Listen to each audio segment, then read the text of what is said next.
بسم اللہ الرحمن الرحیم۔ السلام علیکم۔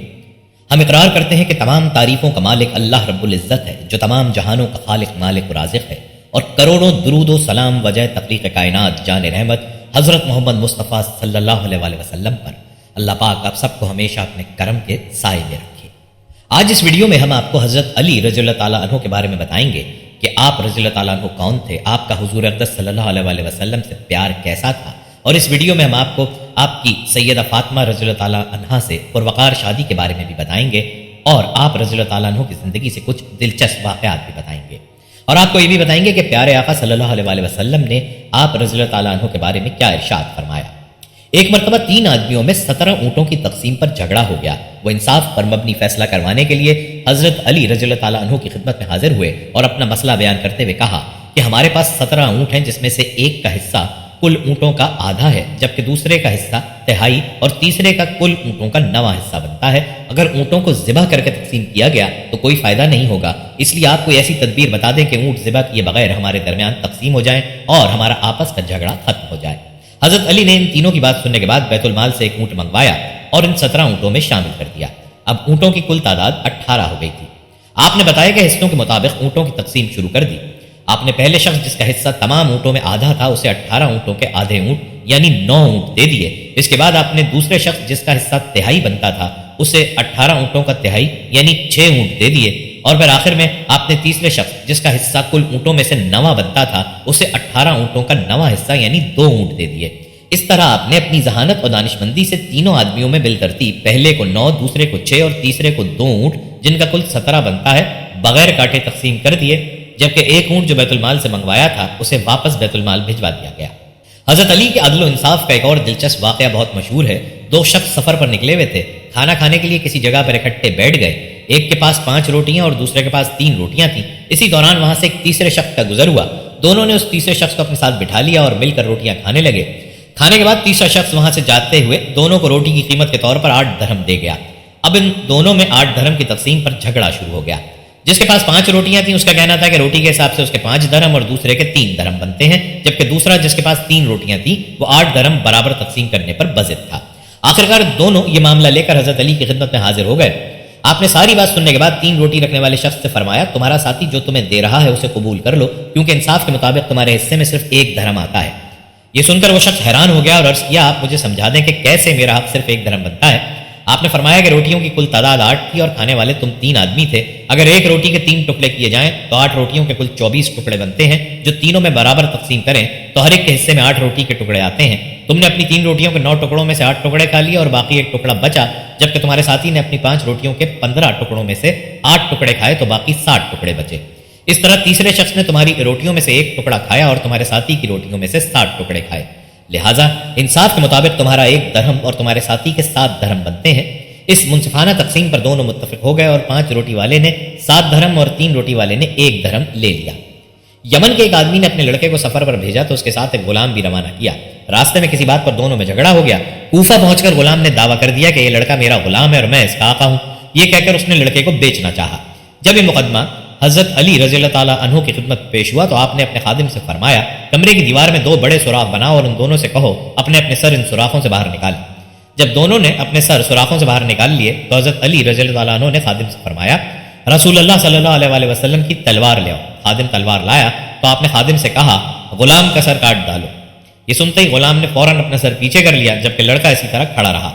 یوں آپ کی حکمت عملی سے معلوم ہو گیا کہ غلام کون ہے۔ دوستو آئیے اب آپ کو شیر خدا کے بارے میں بتاتے ہیں کہ آپ کا تعلق کس خاندان سے تھا اور آپ دیکھنے میں کیسے نظر آتے تھے، آپ نے کتنی شادیاں کی اور آپ کے بچوں کی تعداد کتنی تھی۔ الحسن علی بن ابی طالب ہاشمی پیغمبر اسلام محمد صلی اللہ علیہ وآلہ وسلم کے چچا زاد تھے اور داماد تھے۔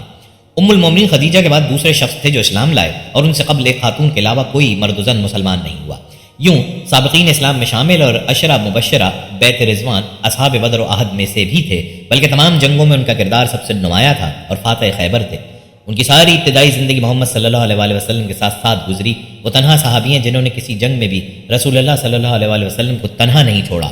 ان کی فضیلت میں صحاح ستہ میں درجنوں احادیث ہیں۔ رسول اللہ صلی اللہ علیہ وآلہ وسلم نے انہیں دنیا اور آخرت میں اپنا بھائی قرار دیا اور دیگر صحابہ کے ساتھ ان کو بھی جنت اور شہادت کی موت کی خوشخبری دی۔ عثمان بن عفان کے بعد اسلام کے چوتھے خلیفہ راشد کے طور پر سن 656 عیسوی سے 661 عیسوی تک حکمرانی کی۔ مسلمانوں نے ابو الحسن ابو تراب، حیدر و حیدرہ، اسد اللہ، شیر خدا، المرتضی، امیر المومنین، باب مدینۃ العلم، اور عام طور پر عرب میں سیدنا علی اور عرب و عجم میں امام علی، ہند پاک میں مولا علی، اضافی دعائیہ الفاظ کرم اللہ وجہہ علیہ السلام اور رضی اللہ تعالیٰ عنہ کے ساتھ یاد کرتے ہیں۔ آپ ابو طالب اور فاطمہ بنت اسد کے ہاں پیدا ہوئے۔ روایات کے مطابق علی رضی اللہ تعالیٰ عنہ مقدس ترین اسلامی شہر مکہ میں کعبے کے اندر جائے حرمت میں پیدا ہوئے تھے۔ قد میانہ، رنگ گندم گوں، آنکھیں بڑی بڑی، چہرہ پر رونق و خوبصورت، سینہ چوڑا، اس پر بال، بازو اور تمام بدن گھٹا ہوا، پیٹ بڑا اور نکلا ہوا، سر میں بال نہ تھے۔ ایک روایت میں ہے کہ آپ نے فرمایا کہ میں نے حضرت صلی اللہ علیہ وسلم کو کہتے سنا ہے کہ سر کے بال کے نیچے نجاست ہوتی ہے، اس لیے میں بالوں کا دشمن ہوں۔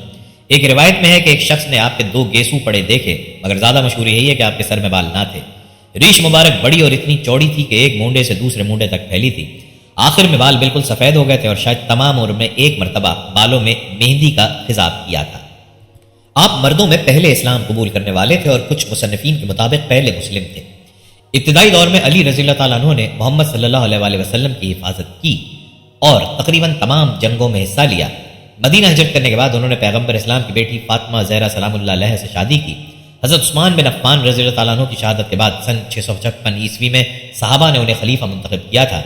علی رضی اللہ تعالیٰ عنہ نے اپنے دور خلافت میں 2 بغاوتیں اور خوارج کی خانہ جنگیاں دیکھی اور نہایت بہترین اقدامات کیے۔ سن 661 عیسوی میں جب وہ جامع مسجد کوفہ میں نماز پڑھا رہے تھے، عبد الرحمن بن بلجم نامی ایک خارجی نے ان کے سر پر تلوار سے حملہ کر دیا اور وہ 2 دنوں بعد شہید ہو گئے۔ حضرت علی شیعوں اور سنیوں دونوں کے یہاں سیاسی طور پر اور روحانی طور پر اہم ہیں۔ فرقوں کے نزدیک علی کے متعلق متعدد سوانح عمریاں ایک دوسرے سے کچھ مختلف ہیں، لیکن وہ اس بات پر تمام متفق ہیں کہ وہ پارسا مسلم اور قرآن و سنت پر سختی سے کاربند تھے۔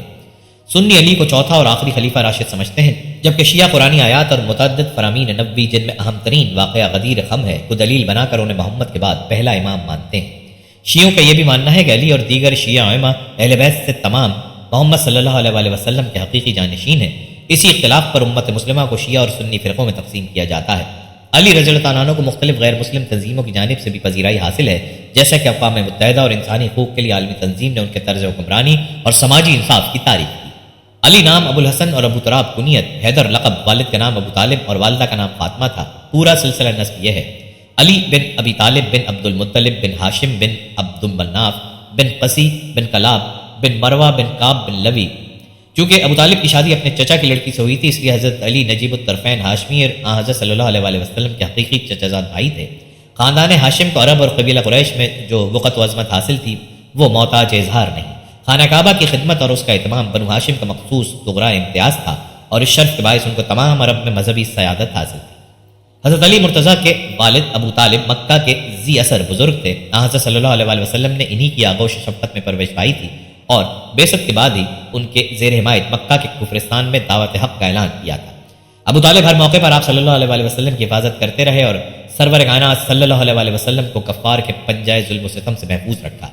مشرکین قریش نے رسول اللہ کی پشت پناہی اور حمایت کے باعث ابو طالب اور ان کے خاندان کو طرح طرح کی تکلیفیں پہنچائیں۔ ایک گھاٹی میں ان کو محصور کر دیا، کاروبار اور لین دین بند کر دیا، شادی بیاہ کے تعلقات منقطع کر لیے، کھانا پینا تک بند کر دیا، قرض ہر طرح پریشان کیا، مگر اس نیک تینت بزرگ نے آخری لمحہ حیات تک اپنے عزیز بھتیجے کے سر سے دست شفقت نہ اٹھایا۔ حضرت صلی اللہ علیہ وسلم کی دلی آرزو تھی کہ ابو طالب کا دل نور ایمان سے منور ہو جائے اور انہوں نے اپنی ذات سے دنیا میں حضور صلی اللہ علیہ وسلم کی جو خدمت و حمایت کی ہے اس کے معاوضے میں ان کو نعیم فردوس کی ابدی اور لامتناہی دولت حاصل ہو۔ اس لیے ابو طالب کی وفات کے وقت نہایت اصرار کے ساتھ کلمہ توحید کی دعوت دی۔ ابو طالب نے کہا، عزیز بھتیجے، اگر مجھے قریش کی طعنہ زنی کا خوف نہ ہوتا تو نہایت خوشی سے تمہاری دعوت قبول کرتا۔ سیرت ابن حشام میں حضرت عباس سے بھی یہ روایت ہے کہ نزع کی حالت میں کلمہ توحید ان کی زبان پر تھا، مگر یہ روایت کمزور ہے۔ بہرحال ابو طالب نے وہ اعلانیہ اسلام قبول نہیں کیا، تاہم انہوں نے حضور سرور کائنات صلی اللہ علیہ وسلم کی جس طرح پرورش و پرداخت کی اور کفار کے مقابلے میں جس ثبات اور استقلال کے ساتھ آپ کی نصرت و حمایت کا فرض انجام دیا، اس کے لحاظ سے اسلام کی تاریخ میں ان کا نام ہمیشہ شکر گزاری اور احسان بندی کے ساتھ لیا جائے گا۔ حضرت علی کی والدہ حضرت فاطمہ بنت اسد نے بھی حضرت آمنہ کے اس یتیم معصوم کی ماں کی طرح شفقت و محبت سے پرورش کی۔ مستند روایت مطابق مسلمان ہوئیں اور ہجرت کر کے مدینہ گئیں۔ ان کا انتقال ہوا تو رسول اللہ صلی اللہ علیہ وسلم نے کفن میں اپنی قمیض مبارک پہنائی اور قبر میں لیٹ کر اس کو متبرک کیا۔ لوگوں نے اس عنایت کی وجہ دریافت کی تو فرمایا کہ ابو طالب کے بعد سب سے زیادہ اسی نیک سیرت خاتون کا ممنون احسان۔ حضرت علی آپ صلی اللہ علیہ وسلم کی بعثت سے 10 برس پہلے پیدا ہوئے تھے۔ ابو طالب نہایت کثر العیال اور معاش کی تنگی سے نہایت پریشان تھے۔ کہے تو خشک سالی نے اس مصیبت میں اور بھی اضافہ کر دیا۔ اس لیے رحمت للعالمین نے محبوب چچا کی اسرت سے متاثر ہو کر حضرت عباس سے فرمایا کہ ہم کو اس مصیبتوں پریشان حالی میں چچا کا ہاتھ بٹانا چاہیے۔ چنانچہ حضرت عباس نے حزب ارشاد جعفر کی کفالت اپنے ذمے لے لی اور سرور کائنات صلی اللہ علیہ وسلم کی نگاہ انتخاب نے علی کو پسند کیا۔ چنانچہ وہ اس وقت سے برابر حضور پر نور صلی اللہ علیہ وسلم کے ساتھ رہے۔ اسلام قبول کرنے کے بعد حضرت علی کی زندگی کے 13 سال مکہ معظمہ میں بسر ہوئے۔ چونکہ وہ رات دن سرور کائنات صلی اللہ علیہ وسلم کے ساتھ رہتے تھے، اس لیے مشورے کی مجلسوں میں، تعلیم و ارشاد کے مجمعوں میں، کفار و مشرکین کے مباحثوں میں اور معبود حقیقی کی پرستش و عبادت کے موقعوں پر قرض ہر قسم کی صحبتوں میں شریک رہے۔ حضرت عمر کے اسلام قبول کرنے سے پہلے سرزمین مکہ میں مسلمانوں کے لیے اعلانیہ خدا کا نام لینا اور اس کی عبادت و پرستش کرنا تقریباً ناممکن تھا۔ حضرت صلی اللہ علیہ وسلم چھپ چھپ کر اپنے معبود حقیقی کی پرستش فرماتے۔ حضرت علی بھی ان عبادتوں میں شریک ہوتے۔ ایک دفعہ وادی نخلا میں حسب معمول مصروف عبادت تھے کہ اتفاق سے اس طرف ابو طالب کا گزر ہوا۔ اپنے معصوم بھتیجے اور نیک بخت بیٹے کو مصروف عبادت دیکھ کر پوچھا کیا کرتے ہو؟ حضرت صلی اللہ علیہ وسلم نے کلمہ حق کی دعوت دی تو کہنے لگے کہ اس میں کوئی حرج نہیں، لیکن مجھ سے نہیں ہو سکتا۔ منصب نبوت عطا ہونے کے بعد حضرت صلی اللہ علیہ وسلم نے 3 برس تک اعلانیہ دعوت اسلام کی صدا بلند نہیں فرمائی، بلکہ پوشیدہ طریقے پر خاص لوگوں کو اس کی ترغیب دیتے رہے۔ چوتھے سال کے اعلان عام اور سب سے پہلے اپنے قریبی رشتہ داروں میں اس کی تبلیغ کا حکم ہوا۔ چنانچہ یہ آیت نازل ہوئی جس کا ترجمہ ہے اپنے قریبی اعزاء کو عذاب الہی سے ڈراؤ۔ سرور کائنات صلی اللہ علیہ وسلم نے اس حکم کے موافق کوہ صفا پر چڑھ کر اپنے خاندان کے سامنے دعوت اسلام کی صدا بلند کی، لیکن مدت کا زنگ ایک دن کے سیقل سے دور نہیں ہو سکتا۔ ابو لہب نے کہا اسی لیے تو نے ہم لوگوں کو جمع کیا تھا۔ اس کے بعد حضرت صلی اللہ علیہ وسلم نے ایک مرتبہ پھر اپنے خاندان میں تبلیغ اسلام کی کوشش فرمائی اور حضرت علی کو انتظام دعوت کی خدمت پر مامور کیا۔ حضرت علی کی عمر اس وقت مشکل سے 14-15 برس کی تھی، لیکن انہوں نے اس کمسنی کے باوجود نہایت اچھا انتظام کیا۔ دسترخوان پر بکرے کے پائے اور دودھ تھا۔ دعوت میں کل خاندان شریک تھا جن کی تعداد 40 تھی۔ حضرت حمزہ، عباس، ابو لہب اور ابو طالب بھی شرکا میں تھے۔ لوگ کھانے سے فارغ ہو چکے تو حضرت صلی اللہ علیہ وسلم نے اٹھ کر فرمایا خدا کی قسم میں تمہارے سامنے دنیا و آخرت کی بہترین نعمت پیش کرتا ہوں، بولو تم میں سے کون اس شرط پر میرا ساتھ دیتا ہے کہ وہ میرا معاون و مددگار ہوگا؟ اس کے جواب میں سب چپ رہے، صرف شیر خدا علی مرتضیٰ کی آواز بلند ہوئی کہ گو میں عمر میں سب سے چھوٹا ہوں اور مجھے آشوب چشم کا عرضہ ہے اور میری ٹانگیں پتلی ہیں، تاہم میں آپ صلی اللہ علیہ وسلم کا یاور و دست بازو بنوں گا۔ حضرت صلی اللہ علیہ وسلم نے فرمایا اچھا تم بیٹھ جاؤ، اور پھر لوگوں سے خطاب فرمایا لیکن کسی نے جواب نہ دیا۔ حضرت علی پھر اٹھے۔ حضرت صلی اللہ علیہ وسلم نے اس دفعہ بھی ان کو بٹھا دیا، یہاں تک کہ جب تیسری دفعہ بھی اس بار گراں کا اٹھانا کسی نے قبول نہیں کیا تو اس مرتبہ بھی حضرت علی نے جانبازی کے لہجے میں انہی الفاظ کا ادا کیا تو ارشاد ہوا کہ بیٹھ جاؤ، تو میرا بھائی اور میرا وارث ہے۔ بعثت کے بعد تقریباً 13 برس تک رسول اللہ صلی اللہ علیہ وسلم مکے کی گھاٹیوں میں اسلام کی صدا بلند کرتے رہے، لیکن مشرکین قریش نے اس کا جواب محض بغض و عناد سے دیا اور آپ صلی اللہ علیہ وسلم کے فدائیوں پر طرح طرح کے مظالم اٹھائے۔ رحمت للعالمین نے اپنے جانثاروں کو اسیر پنجہ ستم دیکھ کر آہستہ آہستہ ان سب کو مدینہ چلے جانے کا حکم دیا۔ چنانچہ چند نفوس قدسیہ کے علاوہ مکہ مسلمانوں سے خالی ہو گیا۔ اس ہجرت سے مشرکین کو اندیشہ ہوا کہ اب مسلمان ہمارے قبضہ اقتدار سے باہر ہو گئے ہیں، اس لیے بہت ممکن ہے کہ وہ اپنی قوت مضبوط کر کے ہم سے انتقام لیں۔ اس خطرے نے ان کو خود رسول مبعوث صلی اللہ علیہ وسلم کی جان کا دشمن بنا دیا۔ چنانچہ ایک روز مشورہ کر کے وہ رات کے وقت کاشانہ نبوت کی طرف چلے کہ مکہ چھوڑنے سے پہلے ذات اقدس صلی اللہ علیہ وسلم کو دنیا سے رخصت کر دیں، لیکن مشیت الہی تو یہ تھی کہ ایک دفعہ تمام عالم حقانیت کے نور سے پر نور اور توحید کی روشنی سے شرک کی ظلمت کافور ہو جائے۔ اس مقصد کی تکمیل سے پہلے آفتاب رسالت کس طرح غروب ہو سکتا ہے، اس لیے وحی الہی نے حضرت صلی اللہ علیہ وسلم کو مشرکین کے ارادوں کی اطلاع دے دی اور ہجرت مدینہ کا حکم ہوا۔ سرور کائنات صلی اللہ علیہ وسلم نے اس خیال سے کہ مشرکین کو شبہ نہ ہو حضرت علی مرتضیٰ کو اپنے فرش اثر پر استراحت کا حکم دیا اور خود حضرت ابو بکر صدیق کو ساتھ لے کر مدینہ منورہ روانہ ہو گئے۔ حضرت علی کی عمر اس وقت زیادہ سے زیادہ 22-23 برس کی تھی۔ اس عفمان شباب میں اپنی زندگی کو قربانی کے لیے پیش کرنا فدیت و جانثاری کا عدیم المثال کارنامہ ہے۔ رات بھر مشرکین کا محاصرہ قائم رہا اور اس خطرے کی حالت میں یہ نوجوان نہایت سکون و اطمینان کے ساتھ محو خواب رہا۔ غرض تمام رات مشرکین قریش اس دھوکے میں رہے کہ خود سرور کائنات صلی اللہ علیہ وسلم استراحت فرما ہے، صبح ہوتے ہی اپنے ناپاک ارادے کی تکمیل کے لیے اندر آئے، لیکن یہاں یہ دیکھ کر وہ متحیر ہو گئے کہ شہنشاہ دو عالم صلی اللہ علیہ وسلم کے بجائے آپ صلی اللہ علیہ وسلم کا ایک جانثار اپنے آقا پر قربان ہونے کے لیے سر بکف ہو رہا ہے۔ مشرکین اپنی اس غفلت پر سخت برہم ہوئے اور حضرت علی کو چھوڑ کر اصل مقصود کی تلاش و جستجو میں روانہ ہو گئے۔ حضرت علی کرم اللہ وجہ حضرت صلی اللہ علیہ وسلم کے تشریف لے جانے کے بعد 2 یا 3 دن تک مکے میں مقیم رہے اور ہاں حضرت صلی اللہ علیہ وسلم کی ہدایت کے مطابق جن لوگوں سے آپ صلی اللہ علیہ وسلم کا کاروبار اور لین دین تھا ان کے معاملات سے فراغت حاصل کی، اور تیسرے یا چوتھے دن وطن کو خیر بات کہہ کر عازم مدینہ ہوئے۔ اس زمانے میں حضور سرور کائنات صلی اللہ علیہ وسلم حضرت کلثوم بن ہدم کے مہمان تھے، اس لیے حضرت علی بھی انہی کے مکان میں جا کر روکش ہوئے۔ رسول اللہ صلی اللہ علیہ وسلم نے جب مہاجرین میں باہم بھائی چارہ کرایا تو حضرت علی کو اپنا بھائی بنایا۔ مدینے کا اسلام مکے کی طرح بے بس و مجبور نہ تھا، بلکہ آزادی و حریت کی سرزمین تھا، جہاں ہر شخص اعلانیہ خدا واحد کی پرستش کر سکتا اور احکام شریعہ نہایت اطمینان کے ساتھ ادا کر سکتا تھا۔ مسلمانوں کی تعداد بھی روز بروز بڑھتی جاتی تھی، یہاں تک کہ ہجرت کے چھٹے یا ساتویں مہینے سرور کائنات صلی اللہ علیہ وسلم کو ایک مسجد تعمیر کرنے کا خیال پیدا ہوا۔ آپ صلی اللہ علیہ وسلم نے اس کی بنیاد رکھی اور اپنے رفقا کے ساتھ خود اس کی تعمیر میں حصہ لیا۔ تمام صحابہ جوش کے ساتھ شریک کار تھے۔ حضرت علی اینٹ اور گارا لا کر دیتے تھے اور یہ رجز پڑھتے تھے، جو مسجد تعمیر کرتا ہے کھڑے ہو کر اور بیٹھ کر اس مشقت کو برداشت کرتا ہے، اور جو گرد و غبار کے باعث اس کام سے جی چراتا ہے وہ برابر نہیں ہو سکتے۔ سلسلہ غزوات میں سب سے پہلا مارکہ غزوہ بدر ہے۔ اس غزوے میں حضرت صلی اللہ علیہ وسلم اپنے 313 جانثاروں کے ساتھ مدینہ منورہ سے روانہ ہوئے۔ آگے آگے 2 رنگ کے علم تھے، ان میں سے ایک حیدر کرار کے ہاتھ میں تھا۔ جب رزمگاہ بردر کے قریب پہنچے تو سرور کائنات صلی اللہ علیہ وسلم نے حضرت علی کو چند منتخب جانبازوں کے ساتھ غنیم کی نقل و حرکت کا پتہ چلانے کے لیے بھیجا۔ انہوں نے نہایت خوبی کے ساتھ یہ خدمت انجام دی اور مجاہدین نے مشرکین سے پہلے پہنچ کر اہم مقاموں پر قبضہ کر لیا۔ 17ویں رمضان جمعے کے دن جنگ کی ابتدا ہوئی۔ قاعدے کے موافق پہلے تنہا مقابلہ ہوا۔ سب سے پہلے قریش کی سب سے 3 نامی بہادر نکل کر مسلمانوں سے مبازرت طلب ہوئے۔ 3 انصاریوں نے ان کی دعوت کو لبیک کہا اور آگے بڑھے۔ قریش کے بہادروں نے ان کا نام نسب پوچھا۔ جب یہ معلوم ہوا کہ 2 یثرب کے نوجوان ہیں تو ان کے ساتھ لڑنے سے انکار کر دیا اور حضرت صلی اللہ علیہ وسلم کو پکار کر کہا کہ اے محمد صلی اللہ علیہ وسلم، ہمارے مقابلے میں ہمارے ہمسر کے آدمی بھیجو۔ اس وقت حضرت صلی اللہ علیہ وسلم نے اپنے خاندان کے 3 عزیزوں کے نام لیے۔ حمزہ، علی اور عبیدہ تینوں اپنے حریفوں کے لیے میدان میں آئے۔ حضرت علی نے اپنے حریف ولید کو ایک ہی وار میں تہہ تیگ کر دیا۔ اس کے بعد جھپٹ کر عبیدہ کی مدد کی اور ان کے حریف شیبہ کو بھی قتل کیا۔ مشرکین نے طیش میں آ کر عام حملہ کر دیا۔ یہ دیکھ کر مجاہدین بھی نعرہ تکبیر کے ساتھ کفار کے نرغے میں گھس گئے اور عام جنگ شروع ہو گئی۔ شیر خدا نے صفیں کی صفیں الٹ دیں اور ذوالفقار حیدری نے بجلی کی طرح چمک چمک کر اعدائے اسلام کے خرمن ہستی کو جلا دیا۔ مشرکین کے پاؤں اکھڑ گئے اور مسلمان مظفر و منصور بے شمار مال غنیمت اور تقریباً 70 قیدیوں کے ساتھ مدینہ واپس آئے۔ مال غنیمت میں سے آپ کو ایک ذرہ، ایک اونٹ اور ایک تلوار ملی۔ اسی سال یعنی سن 2 ہجری میں حضرت سرور کائنات صلی اللہ علیہ وسلم نے ان کو دامادی کا شرف بخشا، یعنی اپنی محبوب ترین صاحبزادی سیدۃ النساء حضرت فاطمہ زہرا سے نکاح کر دیا۔ حضرت فاطمہ سے عقد کی درخواست سب سے پہلے حضرت ابوبکر اور ان کے بعد حضرت عمر نے کی تھی، لیکن حضرت صلی اللہ علیہ وسلم نے کچھ جواب نہیں دیا۔ اس کے بعد حضرت علی نے خواہش کی۔ آپ صلی اللہ علیہ وسلم نے پوچھا، تمہارے پاس مہر ادا کرنے کے لیے کچھ ہے؟ بولے، ایک گھوڑی اور ایک ذرہ کے سوا کچھ نہیں ہے۔ آپ صلی اللہ علیہ وسلم نے فرمایا کہ گھوڑا تو لڑائی کے لیے، البتہ ذرہ کو فروخت کر دو۔ حضرت علی نے اس کو حضرت عثمان کے ہاتھ 480 درہم میں بیچا اور قیمت لا کر حضرت صلی اللہ علیہ وسلم کے سامنے پیش کی۔ آپ صلی اللہ علیہ وسلم نے حضرت بلال کو حکم دیا کہ بازار سے عطر اور خوشبو خرید لائیں اور خود نکاح پڑھایا اور دونوں میاں بیوی پر وضو کا پانی چھڑک کر خیر و برکت کی دعا دی۔ نکاح کے تقریباً 10-11 ماہ بعد باقاعدہ رخصتی ہوئی۔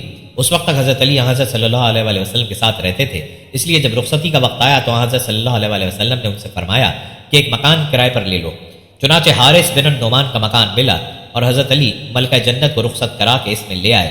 حضرت سیدہ زہرا کو اپنے گھر سے جو جہیز ملا تھا اس کی کل کائنات یہ تھی: ایک پلنگ، ایک بستر، ایک چادر، 2 چکیاں اور ایک مشکیزہ۔ عجیب اتفاق ہے کہ یہی چیزیں حضرت فاطمہ کی زندگی تک ان کی رفیق رہیں اور حضرت علی کرم اللہ وجہ اس میں کوئی اضافہ نہ کر سکے۔ حضرت علی کی زندگی نہایت فقیرانہ اور زاہدانہ تھی۔ خود رسول اللہ صلی اللہ علیہ وسلم کے ساتھ رہتے تھے۔ ذاتی ملکیت میں صرف ایک اونٹ تھا جس کے ذریعے سے اسخر یعنی ایک قسم کی گھاس، اس کی تجارت کر کے دعوت ولیمہ کے لیے کچھ رقم جمع کرنے کا ارادہ تھا، لیکن حضرت حمزہ نے حالت نشہ میں، اس وقت شراب حرام نہیں ہوئی تھی، بخاری میں مفصل واقعہ مذکور ہے، اس اونٹ کو ذبح کر کے کباب سیخ بنا دیا۔ اس لیے اب اقلیم زہد کے تاجدار کے پاس اس رقم کے سوا جو زہرا کی قیمت میں سے مہر ادا کرنے کے بعد بچ رہی تھی اور کچھ نہ تھا۔ چنانچہ اسی سے دعوت ولیمہ کا سامان کیا، جس میں کھجور، جو کی روٹی، پنیر اور ایک خاص قسم کا شوربہ تھا، لیکن یہ اس زمانے کے لحاظ سے پرتکلف ولیمہ تھا۔ حضرت اسما کا بیان ہے کہ اس زمانے میں اس سے بہتر ولیمہ نہیں ہوا۔ سن 3 ہجری میں احد کا مارکہ پیش آیا۔ شوال کا مہینہ تھا، ہفتے کے دن لڑائی شروع ہوئی اور پہلے مسلمانوں نے قلیل تعداد کے باوجود غنیم کو بھگا دیا، لیکن عقب کے محافظ تیر اندازوں کا اپنی جگہ سے ہٹنا تھا کہ مشرکین پیچھے سے یکا یک ٹوٹ پڑے۔ اس ناگہانی حملے سے مسلمانوں کے اوسان جاتے رہے۔ اسی حالت میں سرور کائنات صلی اللہ علیہ وسلم کو چشم زخم پہنچا، دندان مبارک شہید ہوئے اور آپ صلی اللہ علیہ وسلم ایک خندق میں گر پڑے۔ مشرکین ادھر بڑھے، لیکن حضرت موصب بن عمیر نے ان کو آپ صلی اللہ علیہ وسلم کے پاس جانے سے روکا اور اسی میں لڑتے لڑتے شہید ہوئے۔ اس کے بعد حیدر کرار نے بڑھ کر علم سنبھالا اور بے جگری کے ساتھ داد شجاعت دی۔ مشرکین کے علم بردار ابو سعد بن ابی طلحہ نے مقابلے کے لیے للکارا۔ شیر خدا نے بڑھ کر ایسا ہاتھ مارا کہ فرش خاک پر تڑپنے لگا اور بدحواسی کے عالم میں برہنہ ہو گیا۔ حضرت علی کو اس کی بدحواسی اور بے بسی پر رحم آ گیا اور زندہ چھوڑ کر واپس آئے۔ مشرکین کا زور کم ہوا تو حضرت علی چند صحابہ کے ساتھ حضرت صلی اللہ علیہ وسلم کو پہاڑ پر لے گئے۔ حضرت فاطمہ نے زخم دھویا اور حضرت علی نے ڈھال میں پانی بھر بھر کر گرایا۔ اس سے خون بننا ہوا تو حضرت فاطمہ نے چٹائی جلا کر اس کی راکھ سے زخم کا منہ بند کیا۔ غزوہ احد کے بعد سن 4 ہجری میں بنو نذیر کو ان کی بدعہدی کے باعث جلا وطن کیا گیا۔ حضرت علی اس میں بھی پیش تھے اور علم انہی کے ہاتھ میں تھا۔ سن 5 ہجری میں غزوہ خندق پیش آیا۔ اس میں کفار کبھی کبھی خندق میں گھس گھس کر حملہ کرتے تھے۔ ایک دفعہ سواروں نے حملہ کیا۔ حضرت علی نے چند جانبازوں کے ساتھ بڑھ کر روکا۔ سواروں کے سردار عمرو بن عبدود نے کسی کو تنہا مقابلے کی دعوت دی۔ حضرت علی نے اپنے آپ کو پیش کیا۔ اس نے کہا میں تم کو قتل کرنا نہیں چاہتا۔ شیر خدا نے کہا لیکن میں تم کو قتل کرنا چاہتا ہوں۔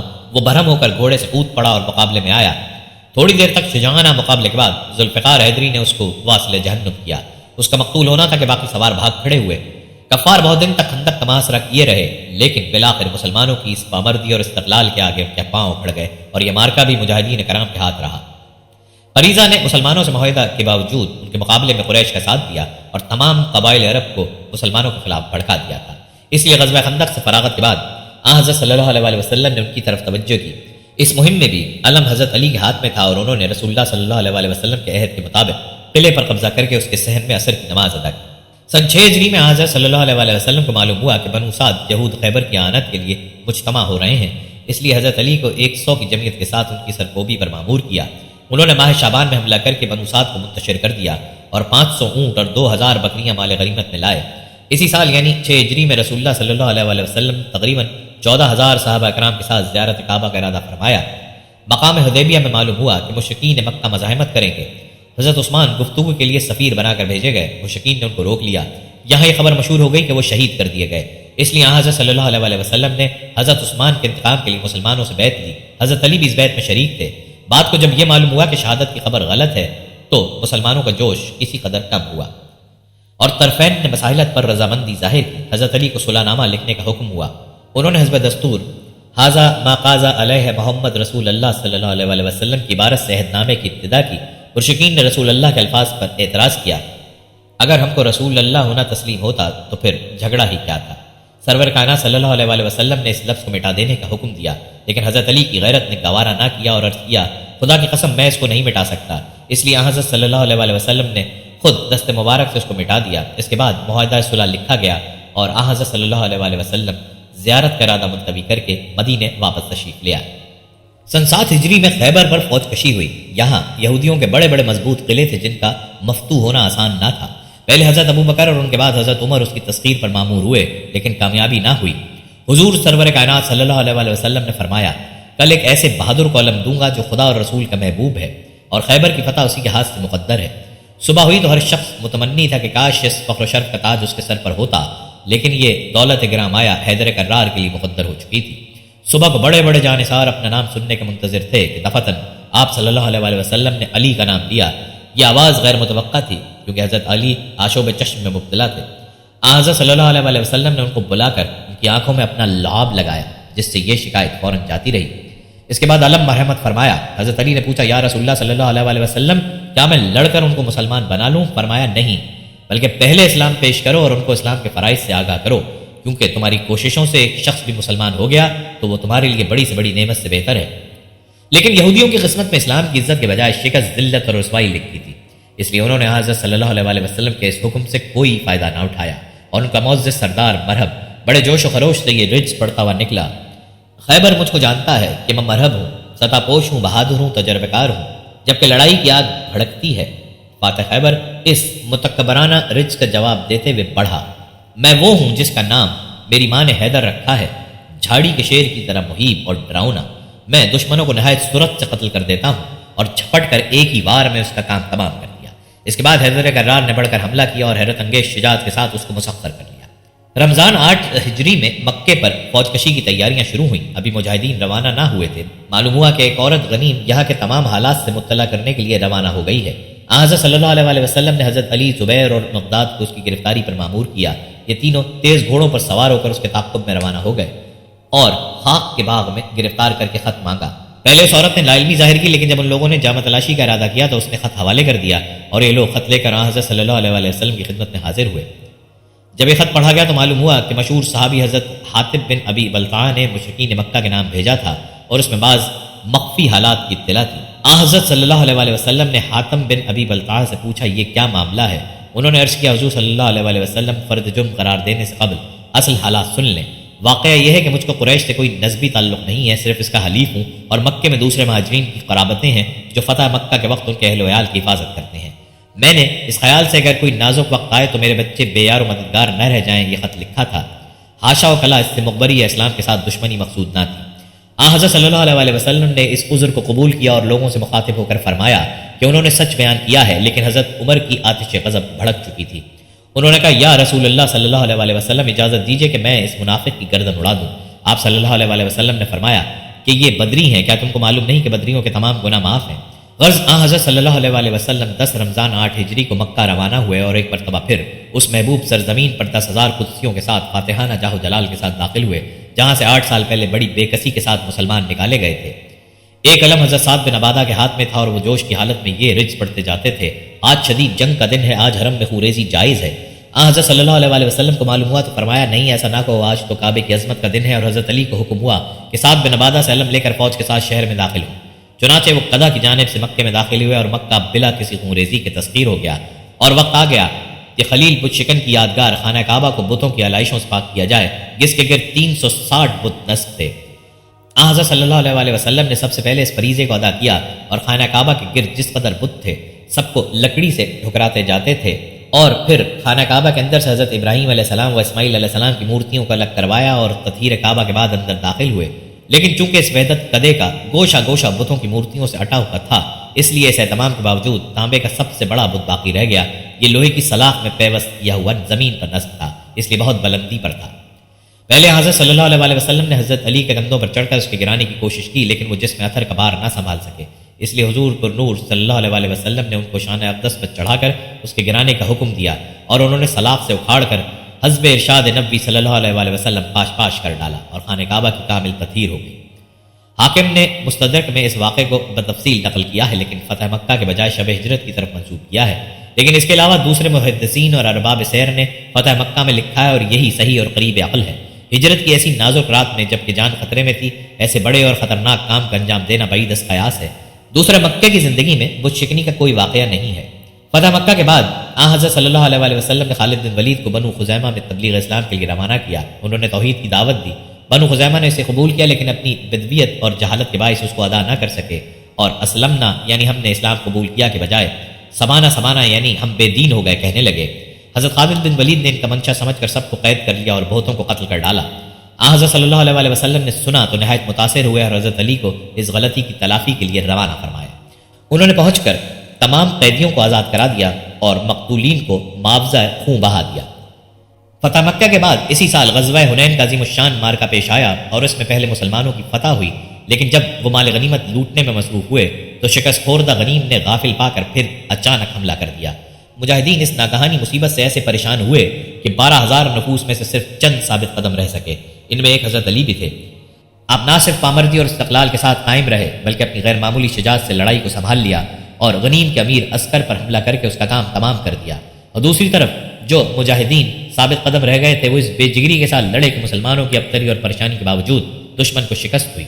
سن 9 ہجری میں جب حضرت صلی اللہ علیہ وسلم نے تبوک کا قصد فرمایا تو حضرت علی کو اہل بیت کی حفاظت کے لیے مدینے میں رہنے کا حکم دیا۔ شیر خدا کو شرکت جہاد سے محرومی کا غم تو تھا، منافقین کی تانہ زنی نے اور بھی رنجیدہ کر دیا۔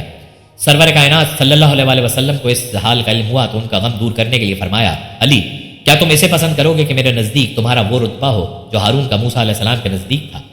غزوہ تبوک سے واپسی کے بعد اسی سال حضرت صلی اللہ علیہ وسلم نے حضرت ابو بکر صدیق کو امیر حج بنا کر روانہ فرمایا۔ اسی اسنا میں سورہ برات نازل ہوئی۔ لوگوں نے کہا کہ اگر یہ سورہ ابو بکر کے ساتھ حج کے موقع پر لوگوں کو سنانے کے لیے بھیجی جاتی تو اچھا ہوتا۔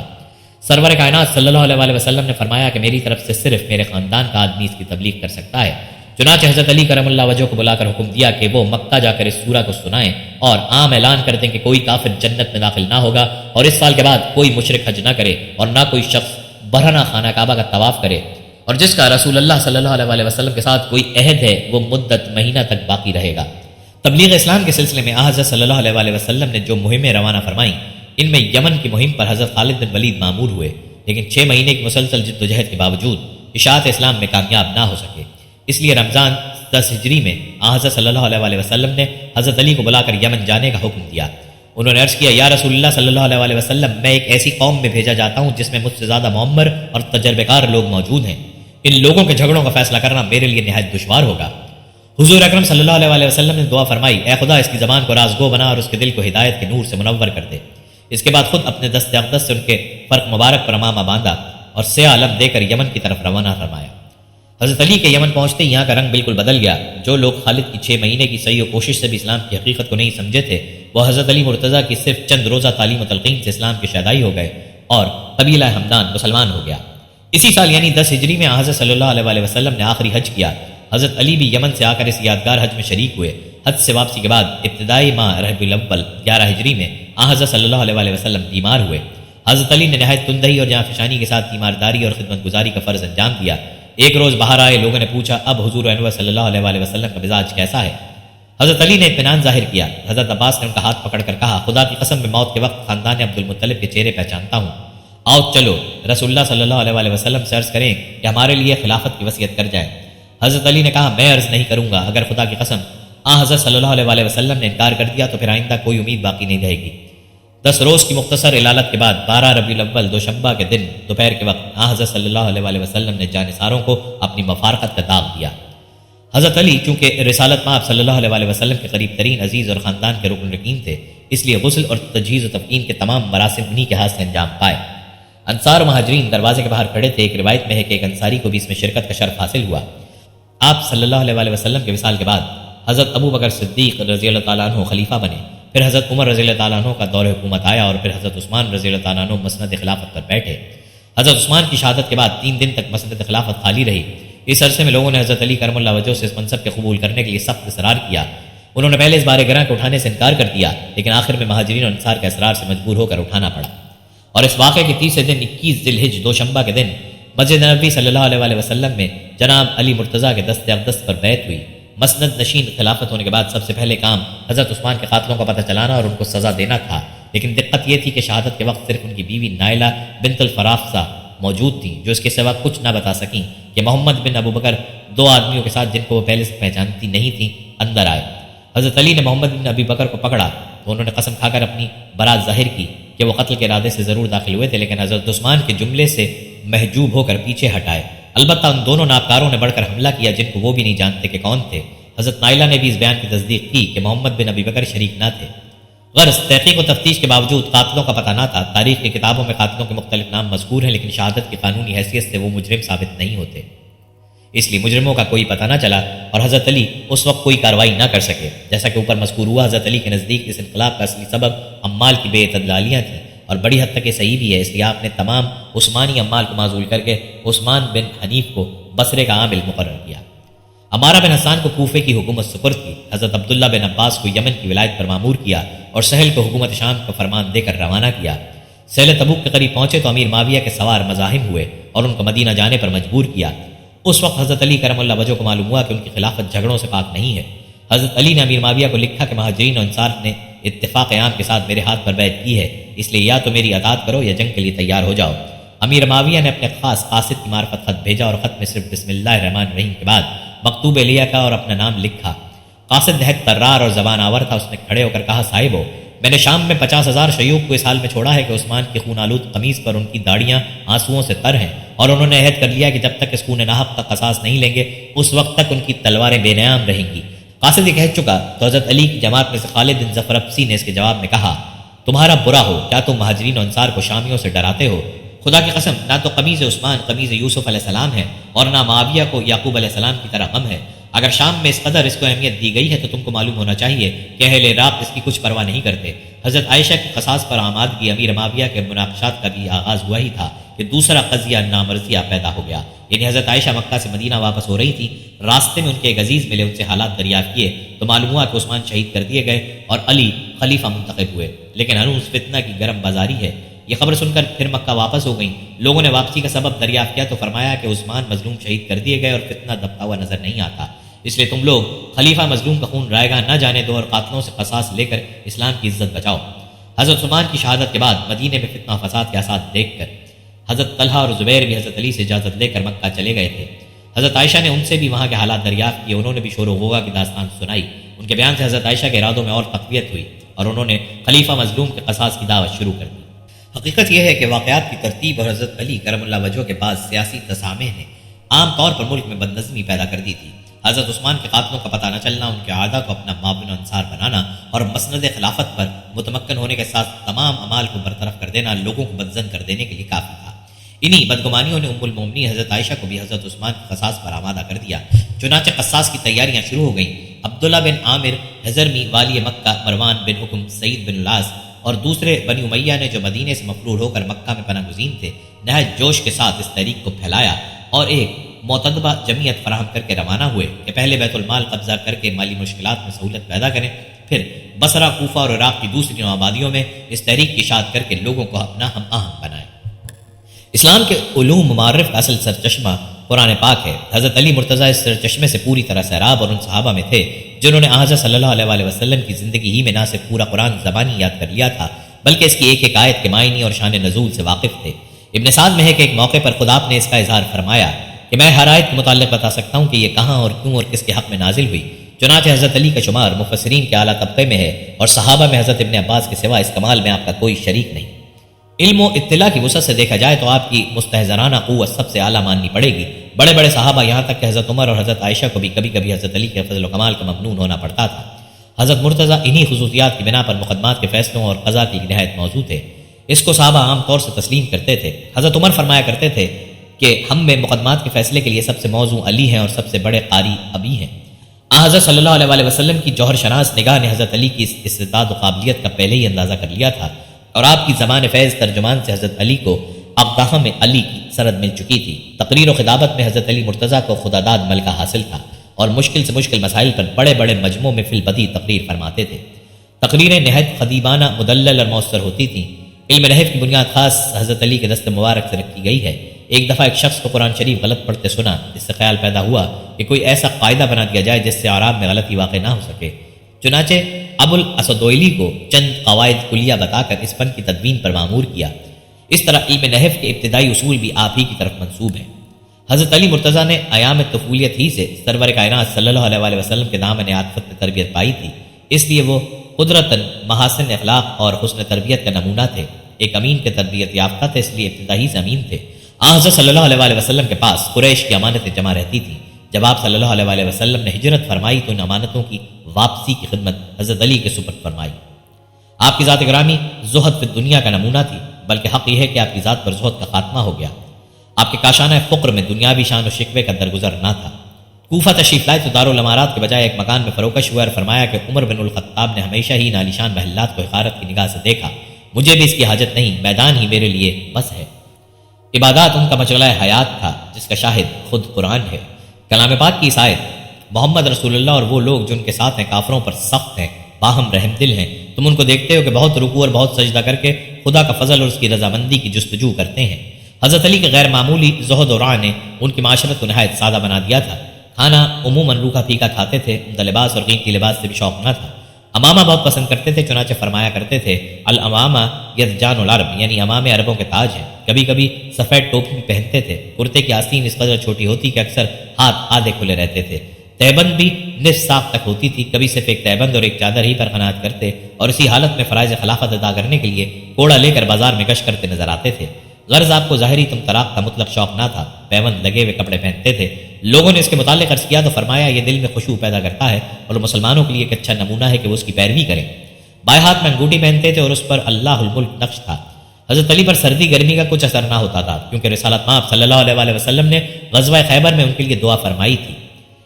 اس سے گرمی اور سردی دور کر اس کا اثر یہ تھا کہ وہ جاڑے کا کپڑا گرمی میں اور گرمی کا کپڑا جاڑے میں زیب تن فرماتے اور اس سے کوئی تکلیف نہ ہوتی۔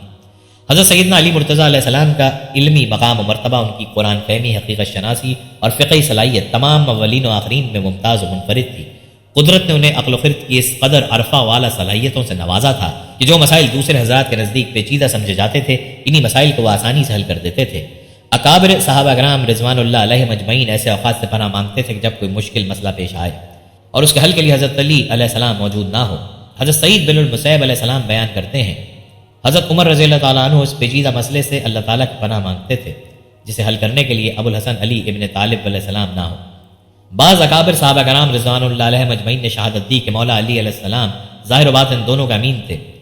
حضرت ابن مسعود رضی اللہ تعالیٰ عنہ نے فرمایا، بے شک علی ابن طالب کے پاس قرآن کا علم ظاہر بھی ہے اور باطن بھی۔ ان کا بتایا ہوا مسئلہ اولو العزم صحابہ رضوان اللہ علیہ مجمعین کے نزدیک حرف آخر سمجھا جاتا تھا۔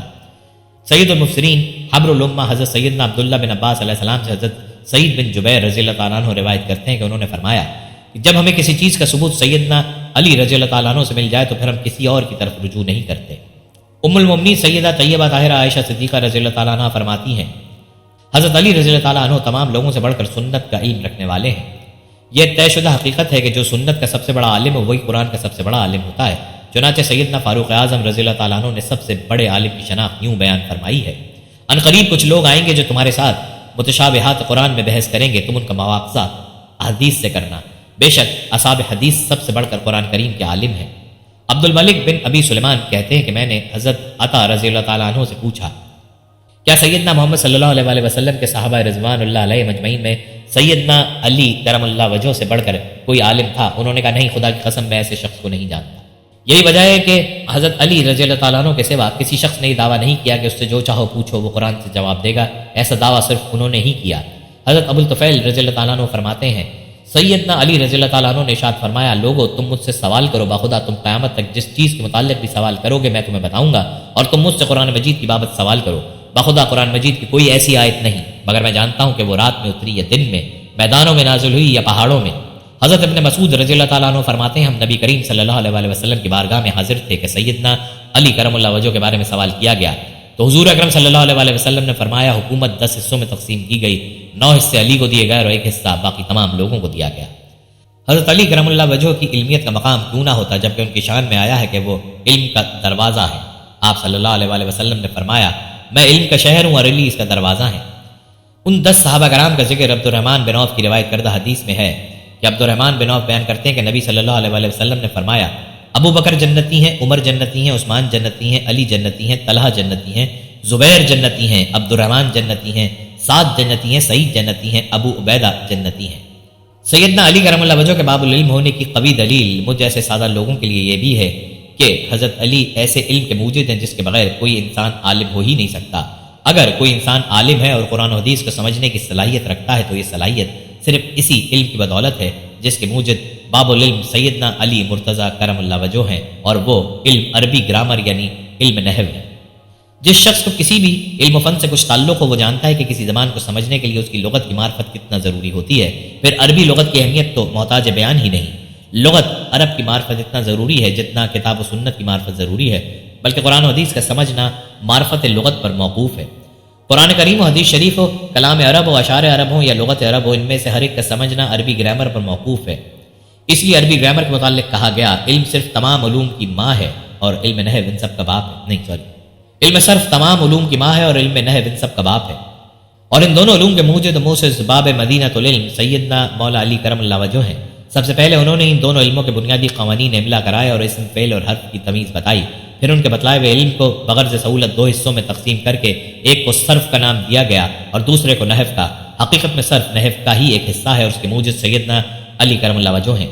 مولانا سید ابو الحسن علی ندوی لکھتے ہیں، امیر المومنین حضرت علی بن ابی طالب رضی اللہ تعالیٰ عنہ سے متعدد ایسے کاموں کی ابتدا ہوئی جس کے آثار نہ صرف یہ کہ باقی و پائندہ ہیں بلکہ جب تک عربی زبان اور اس کے قواعد نحو و صرف باقی ہیں وہ کارنامہ زندہ و جاوید رہے گا۔ ابو القاسم الزجاجی کی کتاب مالی میں مذکور ہے کہ ابو الاسود رضی اللہ تعالیٰ عنہ بیان کرتے ہیں کہ میں سیدنا علی کرم اللہ وجہ الکریم کی خدمت میں حاضر ہوا، آپ کو دیکھا کہ سر جھکائے متفکر بیٹھے ہیں۔ میں نے عرض کیا، امیر المومنین کس معاملے میں متفکر ہیں؟ فرمایا، میں تمہارے شہر میں عربی غلط طریقے پر بولتے ہوئے سنتا ہوں، اس لیے میں چاہتا ہوں کہ زبان کے اصول و قواعد میں ایک یادداشت تیار کر دوں۔ میں نے عرض کیا اگر آپ ایسا کر دیں تو ہمیں آپ کے ذریعے زندگی مل جائے گی اور ہمارے یہاں عربی زبان باقی رہ جائے گی۔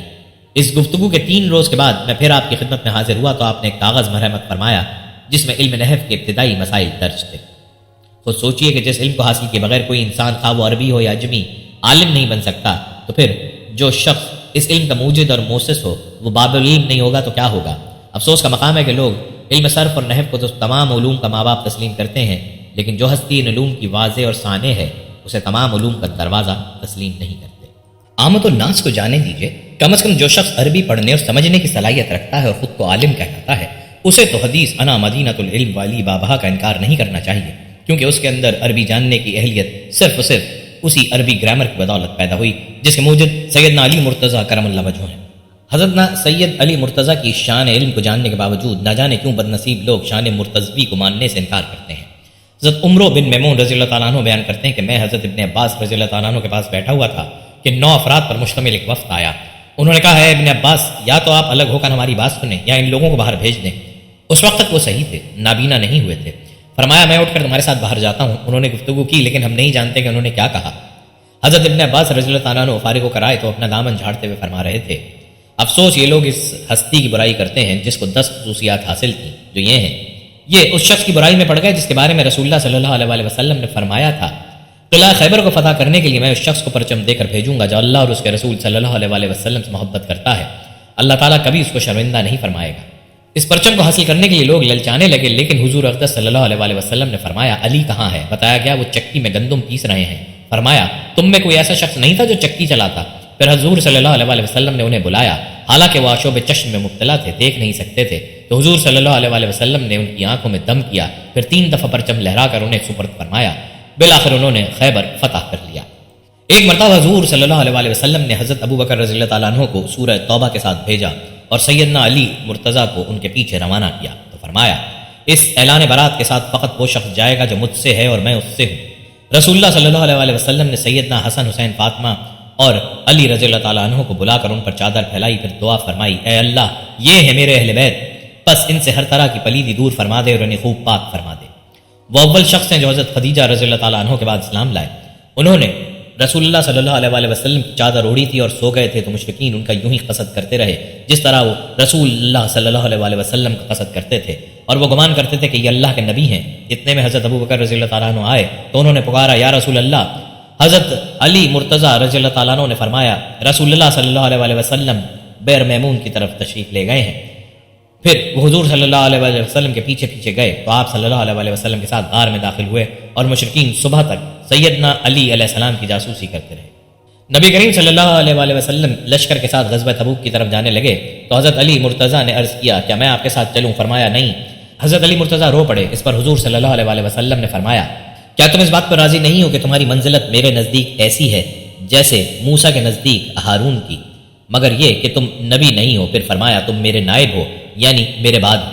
ابن عباس رضی اللہ تعالیٰ عنہ نے فرمایا مسجد کی طرف کھلنے والے تمام دروازے بند کر دیے گئے ماں سوا باب علی کے، پس وہ مسجد میں داخل ہوتے تھے حالانکہ وہ اجنبی ہوتے تھے اور مسجد ان کی راہ میں تھی، اس کے علاوہ ان کا اور کوئی راستہ نہیں تھا۔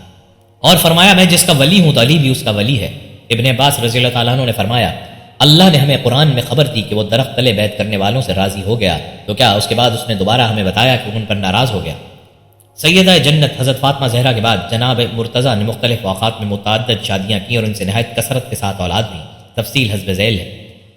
حضرت فاطمہ رسول اللہ صلی اللہ علیہ وسلم کی صاحبزادی تھیں، ان سے ذکور میں حسن حسین محسن اور لڑکیوں میں زینب کبریٰ اور کلثوم کبریٰ پیدا ہوئیں۔ محسن نے بچپن ہی میں وفات پائی۔ النبیین بن حزام ان سے عباس جعفر عبداللہ اور عثمان پیدا ہوئے۔ ان میں سے عباس کے علاوہ سب حضرات امام حسین کے ساتھ کربلا میں شہید ہوئے۔ لیلہ بن مسعود انہوں نے عبداللہ اور ابو بکر کو یادگار چھوڑا، لیکن ایک روایت کے مطابق یہ دونوں بھی حضرت امام حسین کے ساتھ شہید ہوئے۔ اسما بنت امی ان سے یحییٰ اور محمد اصغر پیدا ہوئے۔ صہبہ یا حبیب بنت ربی یہ ولد تھی، ان سے عمر اور رقیہ پیدا ہوئے۔ عمر نے نہایت طویل عمر پائی اور تقریباً 50 برس کے سن میں ینبو میں وفات پائی۔ امامہ بنت ابی العاص یہ حضرت زینب کی صاحبزادی اور حضرت صلی اللہ علیہ وسلم کی نواسی تھی، ان سے محمد اوسط تولد ہوئے۔ خولہ بنت جعفر محمد بن علی جو محمد بن حنفیہ کے نام سے مشہور ہیں، انہی کے وطن سے پیدا ہوئے تھے۔ سعید بنت اروا ان سے الحسن اور رملہ کبریٰ پیدا ہوئیں۔ محیات بنت عمرو العقی ان سے ایک لڑکی پیدا ہوئی تھی مگر بچپن ہی میں قضا کر گئی۔ غرض حضرت علی کے 17 لڑکیاں اور 14 لڑکے تھے جن سے سلسلہ نسل جاری رہا۔ ان کے نام یہ ہیں امام حسن، امام حسین، محمد بن حنفیہ، عمر رضی اللہ عنہم۔ واقعہ نہروان کے بعد چند خارجیوں نے حج کے موقع پر مجتمع ہو کر مسائل حاضرہ پر گفتگو شروع کی اور بحث و مباحثے کے بعد بالاتفاق یہ رائے قرار پائی کہ جب تک 3 آدمی علی، معاویہ اور عمرو بن العاص صفحہ ہستی پر موجود ہیں، دنیا اسلام کو خانہ جنگیوں سے نجات نصیب نہیں ہو سکتی۔ چنانچہ 3 آدمی ان تینوں کے قتل کرنے کے لیے تیار ہو گئے۔ عبد الرحمن بن ملجم نے کہا کہ میں علی کے قتل کا ذمہ لیتا ہوں۔ اسی طرح نزال نے معاویہ اور عبداللہ نے عمرو بن العاص کے قتل کا بیڑا اٹھایا اور تینوں اپنی اپنی مہم پر روانہ ہو گئے۔ کوفہ پہنچ کر ابن ملجم کے ارادے کو قطام نامی ایک خوبصورت خارجی عورت نے اور زیادہ مستحکم کر دیا۔ اس مہم میں کامیاب ہونے کے بعد اس سے شادی کا وعدہ کیا اور جناب مرتضیٰ کے خون کا مہر قرار دیا۔ 19 رمضان 40 ہجری میں تینوں نے ایک ہی روز صبح کے وقت تینوں بزرگوں پر حملہ کیا۔ امیر معاویہ اور عمرو بن العاص اتفاقی طور پر بچ گئے۔ امیر معاویہ پر وار پہنچا پڑا۔ عمرو بن العاص اس دن امامت کے لیے نہیں آئے تھے۔ ایک اور شخص ان کا قائم مقام ہوا تھا، وہ عمرو بن العاص کے دھوکے میں مارا گیا۔ جناب مرتضیٰ کا پیمانہ حیات لبریز ہو چکا تھا۔ آپ مسجد میں تشریف لائے اور ابن ملجم کو جو مسجد میں آ کر سو رہا تھا جگایا۔ جب آپ نے نماز شروع کی اور سر سجدے میں اور دل راز و نیاز الہی میں مصروف تھا کہ اسی حالت میں شقی ابن ملجم نے تلوار کا نہایت کاری وار کیا۔ سر پر زخم آیا اور ابن ملجم کو لوگوں نے گرفتار کر لیا۔ حضرت علی اتنے سخت زخمی ہوئے تھے کہ زندگی کی کوئی امید نہ تھی، اس لیے حضرت امام حسن اور امام حسین کو بلا کر نہایت مفید نصائح کیے اور محمد بن حنفیہ کے ساتھ لطف و مدارت کی تائید کی۔ جندب بن عبداللہ نے عرض کیا، امیر المومنین، آپ کے بعد ہم لوگ امام حسن کے ہاتھ پر بیعت کریں۔ فرمایا اس کے متعلق میں کچھ نہیں کہنا چاہتا، تم لوگ خود اس کو طے کرو۔ اس کے بعد مختلف وصیتیں کی۔ قاتل کے متعلق فرمایا کہ معمولی طور پر قصاص لینا، تلوار زہر میں بجھی ہوئی تھی اس لیے نہایت تیزی کے ساتھ اس کا اثر تمام جسم میں سرایت کر گیا اور اسی روز یعنی 20 رمضان سن 40 ہجری جمعے کی رات کو یہ فضل و کمال اور رشد و ہدایت کا آفتاب ہمیشہ کے لیے غروب ہو گیا۔ حضرت امام حسن نے خود اپنے ہاتھ سے تجہیز و تکمین کی۔ نماز جنازہ میں 4 تکبیروں کے بجائے 5 تکبیریں کی۔ حضرت حسن رضی اللہ تعالیٰ عنہ و حضرت حسین رضی اللہ تعالیٰ عنہ نے تجہیز و تکفین کی اور پشت کوفہ پر نجف کی سرزمین میں دفن کیے گئے۔ ہمیشہ ارباب نعمت حضرات کے حاسدین ہوتے ہیں اور حضرت علی مرتضیٰ چونکہ بے شمار فضائل کے ہی نہیں بلکہ خصائص کے حامل تھے، اس لیے ان کے ساتھ حسد کرنے والوں کی بھی کثرت تھی، اور یہ ظاہر ہے کہ غلط اور بے بنیاد پروپیگنڈا کرنا اور بے پر کی اڑانا حاسدین کا محبوب مشغلہ ہوتا ہے۔ چنانچہ حضرت علی مرتضیٰ کے حاسدین ایک طرف تو ان کی خوبیوں پر پردہ ڈالنے کی ناکام کوشش کرتے تھے اور دوسری طرف ان کے خلاف افواہیں پھیلاتے اور بے پر کی اڑاتے تھے۔ حضرت ابن عباس رضی اللہ تعالیٰ عنہما کے پاس جو جماعت آئی تھی وہ ایسی ہی بے بنیاد افواہوں کے باعث حضرت علی مرتضیٰ کے ساتھ بغض کے مرض میں مبتلا تھی۔ سیدنا ابن عباس رضی اللہ تعالیٰ عنہ نے رد عمل کے طور پر ان کی بکواسات کے مقابلے میں حضرت علی مرتضیٰ کے 10 خصائص بیان فرما کر واضح کر دیا کہ اے دشمنان علی، در حقیقت تم علی کی شان سے بے خبر ہو۔ علی علی ہے، اس کو علی جل جلالہ نے علی بنایا ہے۔ کسی سفلہ مزاج شخص کو مقام علی کی کیا خبر؟ نادانو، تم ان کے خلاف زبان کھول کر اپنی عاقبت کو برباد کر رہے ہو مگر ان کا کچھ نہیں بگاڑ رہے۔ یاد رکھو، علی مرتضیٰ کے خلاف لب کشائی کرنا آسمان پر تھوکنے کے مترادف ہے۔ سیدنا ابن عباس رضی اللہ تعالیٰ عنہ کی اس تقریر میں نبی کریم صلی اللہ علیہ وسلم کے متعدد ارشادات آ گئے ہیں، اور چونکہ محدثین نے اس روایت کو صحیح قرار دیا ہے لہذا اس طویل حدیث کے ضمن میں جو دوسری احادیث آ گئی ہیں ان کی صحت بھی از خود ثابت ہو گئی۔ نیز یہاں ایک عظیم فائدہ یہ بھی معلوم ہوا کہ خداوند قدوس اپنی برگزیدہ ہستیوں کے فضائل ہمیشہ ایسے ہی حاسدین و معاندین کے حسد و عناد کی تردید میں آشکار فرماتا ہے۔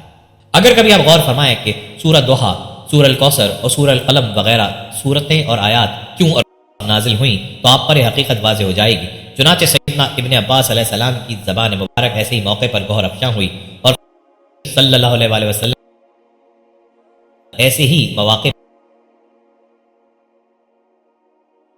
حضرت ابو ذر رضی اللہ تعالیٰ عنہ روایت کرتے ہیں، سلمہ رضی اللہ تعالیٰ عنہ کہ میں نے رسول اللہ فرماتے ہوئے سنا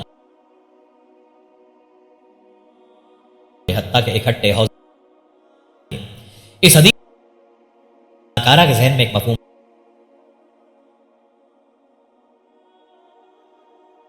اس قدر دائمی معیت بجانب ہوگا کہ کسی شخص کو قرآن کریم سے حقیقی فائدہ اس وقت اس کے من میں قرآن مجید کے ساتھ ساتھ حضرت علی مرتضیٰ کی محبت معزن نہ ہو اور قرآن حکیم سے حقیقی فائدہ حصول ہدایت ہے، اور یہ نعمت محبت اہل بیت کے سوا قطعاً حاصل نہیں ہو سکتی۔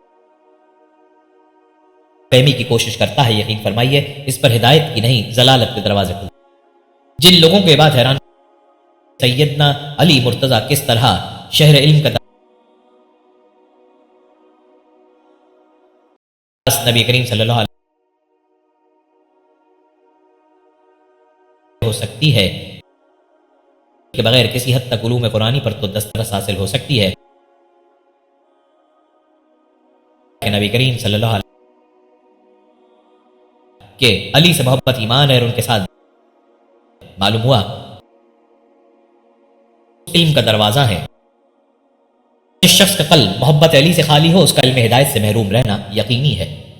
ہم امید کرتے ہیں کہ آپ کو ہماری آج کی یہ ویڈیو ضرور اگر آپ کو ہماری آج کی یہ ویڈیو پسند آئی ہے تو ہمارے چینل کو ضرور اور ساتھ ہی لگے بیل کے بٹن کو بھی پریس کر لیں تاکہ آپ کے پاس ہماری آنے والی مزید معلوماتی ویڈیوز کا نوٹیفیکیشن وقت ملتا رہے. سبسکرائب کے ساتھ ساتھ ہماری ویڈیو کو لائک بھی کریں اور اپنی میں ضرور کریں. حالات بھی ہم تک پہنچا سکتے ہیں. اللہ تعالیٰ رکھے. آمین.